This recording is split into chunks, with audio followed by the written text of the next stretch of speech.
Most of us think we only put fat in our fat cells when we eat too much. But as Gary Taubes explains in Good Calories, Bad Calories, your fat cells are like rechargeable fuel cells.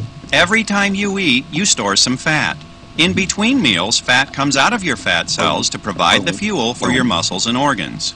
If you're naturally thin, it's because you have efficient fat cells. Fat goes in quickly and it comes out easily. Your body doesn't need much fat because the little bit of fat you do have is a reliable source of fuel. If you're predisposed to be fat, it's because you have greedy fat cells. When you eat, you tend to store calories as fat instead of burning them. And when your other tissues need those calories, the fat comes out slowly if it comes out at all. What are they doing? Did one of you guys forget to pay the food bill? Are you going to eat all that? The end user of food that we eat are our individual cells. And it doesn't matter if it goes in our mouth. If it doesn't get to those cells, we starve. We starve at the cellular level. And so you do exactly what your body is telling you to do. Come on, eat something. Steak, will ya? You eat more. In other words, you're not getting fat because you're eating more. You're eating more because you're getting fat. Most of us weren't born with greedy fat cells, but we can certainly make them that way. When you eat too many carbohydrates, you raise your blood sugar. Since high blood sugar is toxic, your body releases insulin to bring it down. But your body can only burn a little bit of sugar at a time. So what happens to the rest of it?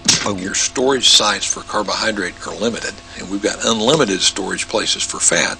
So the body ends up just converting the carbohydrate to fat. And after bringing down your blood sugar, insulin does its other job.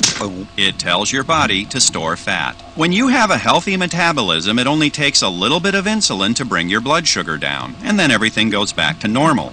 But over time, that can change. The cells can become resistant to the effects of insulin. In essence, when that happens, insulin's talking, but the cells just aren't listening.